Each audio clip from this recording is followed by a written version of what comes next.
Hello, hello, hello. How is everyone today? Welcome to Leadership and Diversity in Medicine, the video blog where we talk about where we want to see leadership in medicine, leadership and diversity in medicine 2, 5, 10 years down the road. We're going to speak it into being, aren't we?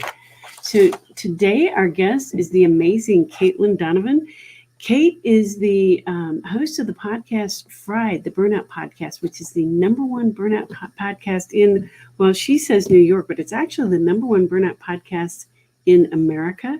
She's also a leading acupuncturist expert in New York City, author of the book Bounce Back Ability Factor, End Burnout, Gain Resilience, and Change the World. She has a master's degree in traditional Chinese medicine, which enables her to combine Eastern medicine with her natural practice of practicality. After performing 25,000 acupuncture treatments, Cait added one-to-one coaching, corporate workshops, and keynotes for companies such as PTC, Lululemon, Vetter Price, Marsh & McLennan, and Workplaceless, all with a focus on ending burnout culture. She's been featured on podcasts and online magazines such as Forbes, Elephant Journal, Thrive Global, Addicted to Success, as well as quoted in Oprah Magazine. Now, none of you out there can tell me you haven't heard of at least two of those. At least two of those. That's pretty amazing, isn't it? Now, I've only recently met Cait, but the reason she's on here is because she's simply amazing. She and I really clicked, and I think she's just a wonderful human being. So I'm going to go ahead and bring her on, and we're going to say hello. Hi, Cait. How are you feeling today? Hello. I'm great. Thanks so much for having me. I agree that, it was one sentence that just sort of sparked a relationship between us that I'm so grateful for. And it was thanks to you speaking up. So thank you for that. What was that? What was that one sentence? We were in a clubhouse room and we were toward the end and you said, you guys are talking about organizational change, but no one's talking about bullying. Mm-hmm. And my whole body just went, yes. Yes. Yes, Dr. Nan. Yes, let's talk about that. Yes. And we're going to shine a light on that and bring that out in the opening. So tell me about your current work situation. So right now I'm really lucky because I get to break my days up and do a little bit of something different every day. I realized after my burnout that part of my burnout story was only seeing patients all day, every day, and not having anything else that was going on. I don't do well with monotony and routine. So now I have 2 days a week where I see patients, acupuncture patients, and then 3 days a week where I am either doing one-on-one coaching, interviews such as this one, of some sort of corporate workshop, writing my second book, or doing an episode of Fried, the Burnout Podcast, like we did with you just Monday, just a couple of days ago. Yeah, maybe we should back up. What is your burnout story? My burnout story is I followed all the rules. I followed my passion. I actually left a pre-med program because I could see, I wasn't using the word burnout at the time, but I did a course called the Sociology of Medical School during my second year as an undergrad at Boston University. And it was just horrifying, this book that they made us read about what residents go through. And I thought to myself, I don't want to be 30 to 35 in $250,000 in debt and working 100 hours a week. Before I even get started, how will I be in a position to help people if I'm already going to be so used up and exhausted? So I was trying to avoid burnout way back then. So I found myself in Chinese medicine instead. That was important to me, that it was still a master's degree, that I wasn't going to do like a 3-week course in breathing and then call myself a healer. Like there was an actual degree attached to it, which was incredibly, and still is incredibly important to me. If I'm honest, I need that ego boost from my degree. And so I started into Chinese medicine and I met a man. I moved to a foreign country to be with him. I took breaks during my master's program. I love Chinese medicine. So I followed my passion. I followed my heart. I did all the things you're supposed to do in order to be happy. And I was at the top of my practice. I had a thriving practice in Warsaw, Poland. I had a 3-month waiting list for patients. So I was really killing it from the outside. And on the inside, it was killing me. Oh my. I'm going to stop you right there because I can tell right now we need to bring you back for a separate session specifically about this. The reason I asked you about this is because I picked up on something the other day. I know a number of people who recognize burnout while in med school, but most of them flounder because they don't have a second, they don't have a fallback plan, and you had a fallback plan. Right. But so, yes, we're going to bring you back probably after my shoulder surgery and talk specifically about this. But I want to talk about leadership and diversity. And so I'm going to ask you, how do you see diversity in medicine, where we're at now? Yeah, we barely see it. It's not even, and even in alternative medicine, it's not really there. If you look at, amongst acupuncturists, we're about 70% women performing acupuncture as acupuncturists on a day-to-day basis. And when you look at who's teaching our classes, who's heading the conferences, it's 80% men. So of the 30% of acupuncturists that are men, we've created this, like, most of them are doing the speaking at the big conferences, and it's just wild. And as far as, acupuncture can be, it's a little bit difficult to be careful of not culturally appropriating, because it is a medicine based in another culture. It was exported on purpose by the Chinese, and yet still we have to be quite careful about the words that we use and the way that we present it. And so we're already sort of riding this cultural appropriation train. And on top of that, there's almost no color diversity. There's in the United States, it's largely white women practicing acupuncture. So there are Black women practicing, and they are amazing. And I know some really, really amazing acupuncturists, especially in DC and New York, women of color, Latinas, etc. But in general, like, it's a lot of white women practicing and a lot of white men talking. This amazes me because in the Midwest, 20 years ago, it was all Asian men practicing. All Asian men. I could not find a female practitioner in the Midwest to save my life. Yeah, I couldn't be find different now. Oh my goodness. All right. So in Western medicine, leadership for women is a real struggle. So in Eastern medicine, or do you see it differently in alternative medicine? No? Nope, I don't.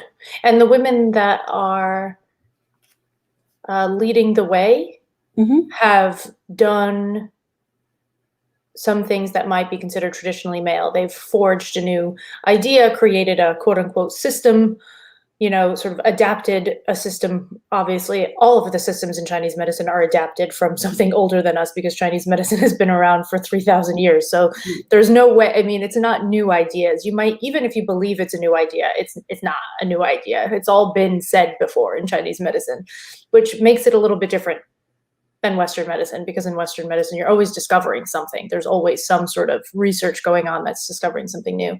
But a lot of the women in leadership have gone down paths such as neurology specializations, orthopedic specializations, so specializations that tend to be more quote unquote masculine. Do you think their communication styles are also more masculine? Yes. That's the hard part. That's the tricky part too. They're playing the game the way the game is being presented right now. That's true. So I don't fault them for it. Oh, no. Absolutely not. And I don't even fault the men for it either. Like, everybody's playing the game the best that they know how. Mm-hmm. Yeah. And we need to change the game, not the players. Exactly. Okay. What do you look for in a leader? This is a really great, deep question for me, because I did have at some point in my career, I was actually a little bit burnt out at this time, and I found someone who I considered a leader. And after spending about a year and a half kind of traveling back and forth to China with them and spending quite a bit of time with them, I realized that I really disliked the way they treated people. And so now one of my top leadership qualities is the natural inclination, because some people do this naturally and some people do not, is the natural inclination to be kind. Yes. Yes. Kindness, respect, making people feel valued. Yeah. Yeah. And so when I go out and I am looking for leaders, or I am around people who are leaders, I look at those kind of character traits and I try really hard not to put people on pedestals. Yeah. Pedestals are dangerous. Yeah. And they're a flaw within ourselves, not the other person. Yeah. I had someone tell me once that I fell as her guru, and I said, I was never trying to be your guru. Like you put me in a place that I couldn't stand on for my whole entire life because it wasn't possible. Yes. So, like, sorry that I didn't meet all of your expectations. Yeah. Yeah. When you look for your 3 favorite leadership qualities, so one of them was kindness. The other one is the ability to praise clearly. Ah, yeah. And do you have Right? a third? So, yeah. Go ahead and talk more about that. Yeah, kindness, the ability to praise clearly, and the ability to lead by example. So not being contradictory between how you're acting and how you expect others to act. So if you're saying, everybody can shut off their phones at 6:00 and nobody check email, don't send emails at 7:30. Right. Lead by example. Especially since now it's possible to schedule an email to be sent at 7:30 a.m. if you want people to have it by 8:00.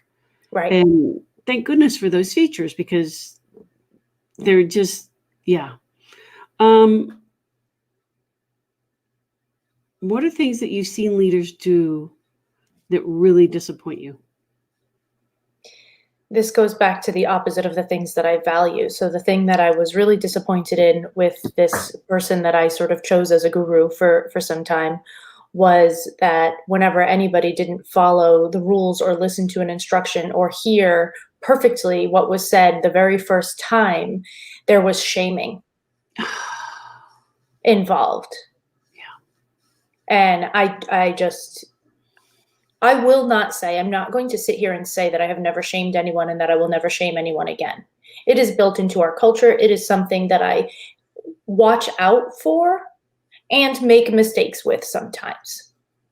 I am a human being, but there are people that use shaming as a tool. And this I really do not like in leaders. And I see it very consistently, and I just do not find it useful. Yeah. Yeah. I agree. And finally, who do you think can be a leader?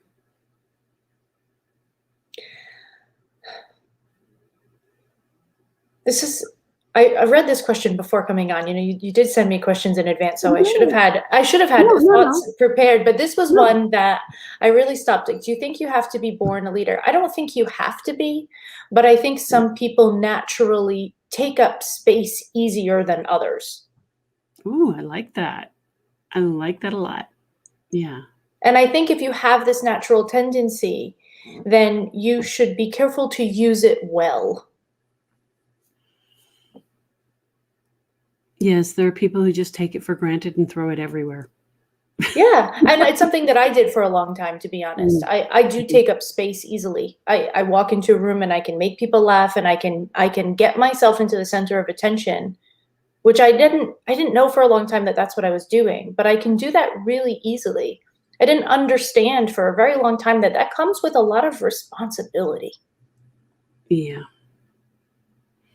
And we see this happen with high school students, and I think there needs to be more guidance on how to use your leadership abilities at that level when they're learning it. Yeah. I think we could make a lot of impact there. I agree. Yeah, there needs to be mentorship programs at that level. And then I asked you for a question. I really like the question that you gave me. When working with burnout, what is the difference between, let me see this. the difference between prevention and recovery. This is a really big one, and it kind of moves away from the topic of leadership, I realize, but it's something that I think is so important, because in the world of burnout in general, there were a lot of studies done that said that organizations are 80% responsible for burnout. And that study has been repeated, and everybody talks about it and everybody says it, and it's just constant. And it's really important stat when we're talking about prevention. We do need to change the organizations in order to shift the culture within which people are working in order to help them avoid burnout. Absolutely, hands down, I am in agreement, and I am so glad there are people like you who focus on that so that I can do my job, which is burnout recovery. Because people that are already burnt out, they do not have time to wait for your organizational change. And the tools that you're going to use to create a burnout safe environment are not the same tools that help people recover. So typical stress management tools are for burnout prevention.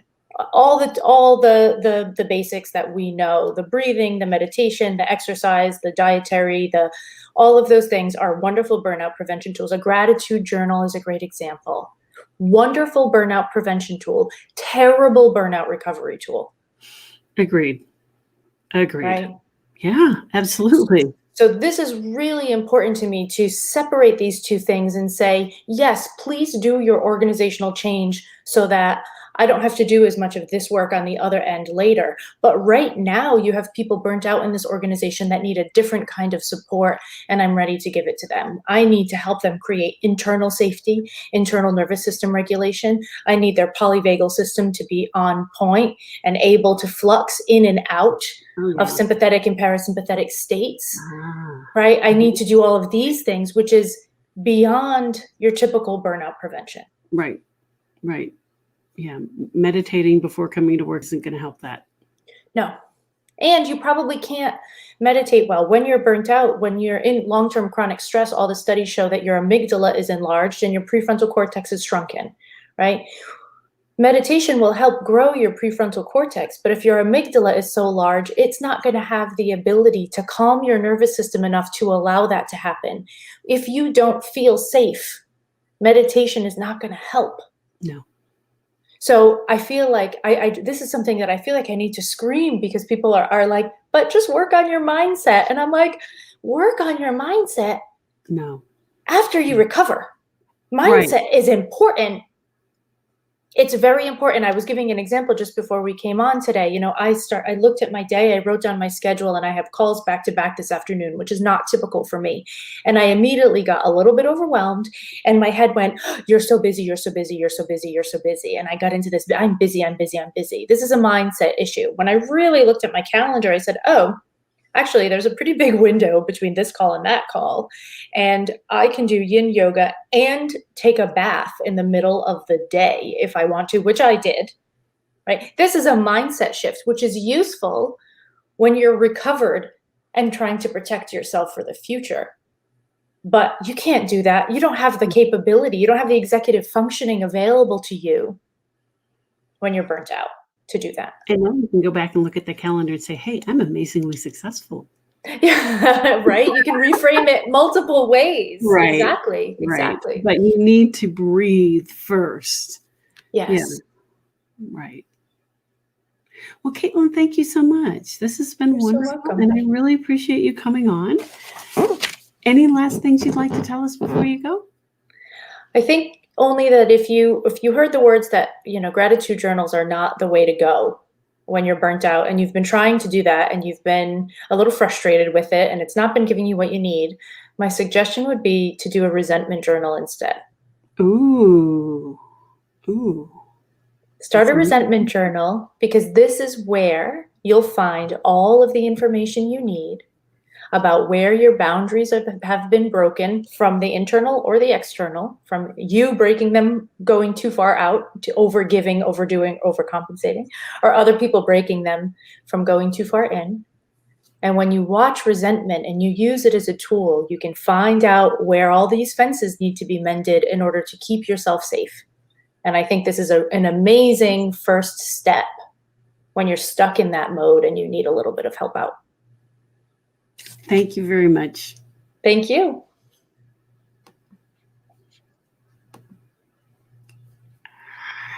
Hang on. Thank you, Caitlin. So that is our episode today for leadership and diversity in medicine. And we do not yet have show notes, but if you will go to our website, beatdownburnout.com, I can certainly give you Caitlin's contact information. Beatdownburnout.com deals with burnout at the organizational level, and Caitlin deals with burnout on the individual level. If you feel you need that, we can get you in connect. We can help you connect with her. Join us each week at Wednesdays, noon Mountain Time, as we speak new leadership into existence for the next 2, 5, 10 years for leadership and diversity in medicine. See you next week.